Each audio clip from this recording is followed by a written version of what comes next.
अब पिता की संपत्ति पर नहीं होगा बेटी का कोई अधिकार।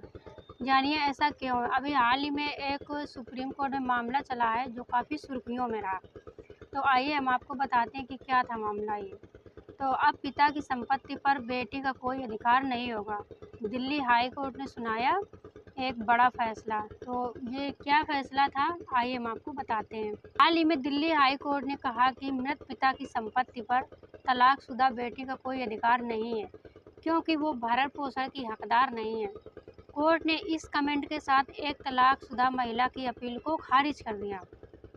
इस मामले ने अपने पारिवारिक अदालत में खुद को भरण पोषण के लिए मां तथा भाई पर दबाव बनाया था, लेकिन दिल्ली हाई कोर्ट ने उस अपील को पूरी तरह से खारिज कर दिया। उस तलाकशुदा महिला की अपील को खारिज करते समय जस्टिस नीना बंसल कृष्णा और सुरेश कुमार कैत की पीठ ने कहा कि हिंदू दत्तक ग्रहण एवं भरण पोषण अधिनियम की धारा सिर्फ उन आश्रितों के लिए है जो भरण पोषण का दावा करते हैं। यहाँ हम आपको बता दें कि जो अधिनियम की धारा 21 है, उसका मतलब होता है कि तलाकशुदा बेटी हिंदू दत्तक ग्रहण और भरण पोषण अधिनियम की धारा 21 के तहत आश्रित नहीं मानी जाती है, इसलिए वह भरण पोषण पाने के लिए हकदार नहीं है। इस मामले को लेकर याचिकाकर्ता ने कहा था कि साल 1999 में उनके पिता की मृत्यु हो गई थी। उनके कुल 4 आश्रित थे। उनके कुल 4 बच्चे थे, जिसमें मां, एक बेटा तथा 2 बेटियां शामिल हैं।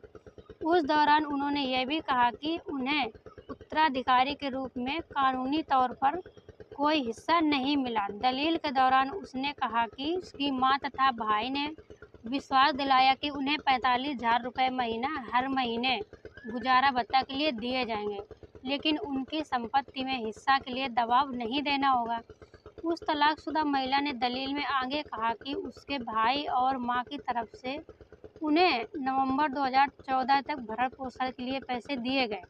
नवंबर 2014 तक उसको भरण पोषण के लिए पैसे दिए गए थे और 2001 में उसकी शादी हुई थी। उस महिला को सितंबर 2001 में अपने पति से तलाक हो गया था। वह महिला तलाकशुदा थी, उसका अपने पति से तलाक हो गया था सन 2001 में। उस दौरान अदालत ने इस बात पर ध्यान नहीं दिया कि उस महिला को उनके पति की तरफ से गुजारा भत्ता मिला या नहीं।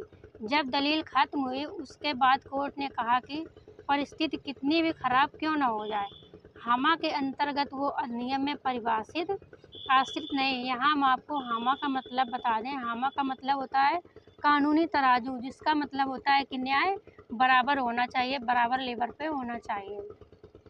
तो इस वजह से उन्हें अपनी मां से तथा भाई से भरण पोषण के लिए दावा करने का कोई अधिकार नहीं है।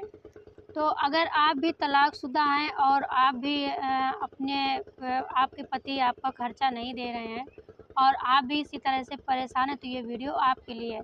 Thank you for watching and आपने मेरा वीडियो देखा, इसके लिए धन्यवाद। अगर आप भी तलाकशुदा हैं और आपको आपके पति की तरफ से खर्चा पानी नहीं मिल रहा है और मायके की तरफ से भी खर्चा पानी नहीं मिल रहा है, तो आप सुप्रीम कोर्ट की धारा अधिनियम 21 के तहत अब आप कोई कार्रवाई नहीं कर सकती हैं, जो कानूनी तौर पर बैन है। तो आप कोई कार्रवाई नहीं कर सकती हैं। तो आज आपको मेरी सच्ची कहानी कैसी लगी, कमेंट बॉक्स में ज़रूर बताएं। धन्यवाद।